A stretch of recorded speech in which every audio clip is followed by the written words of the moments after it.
Patuloy sa aking pagre-report sa inyo tungkol sa mga development sa mga kaso na hinggil doon sa mga flood control project. At i-report ko po na ngayong araw yung AMLAC, yung Anti-Money Laundering Council, nakakuha na po ng 2 freeze order.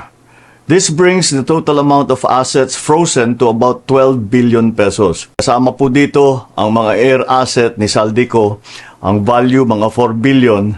At bukod pa ron, meron po tayong nakuhang 3,566 na bank account, 198 insurance policies, 247 motor vehicles, 178 real properties, 16 na e-wallet account, at saka air asset na frozen na. Umpisa lang po ito.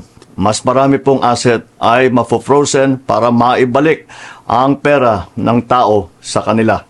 Ito po ang aming pangako that the money of the people will be given back to the people. Meron din pong development, yung ICI at saka ang DPWH magsusumite po ng ebidensya sa ombudsman and magrekomenda sila ng kaso ng plunder, anti-graft, bribery, conflict of interest sa 8 congressman na may-ari ng mga construction company na may proyekto sa DPWH. Lastly, meron po akong ibabanggit sa inyo. Dinapitan po kami ng abogado ni Saldico at nagtatangkang mag-blackmail na kung hindi po namin kakanselihin daw ang passport niya, hindi na raw siya maglalabas ng video.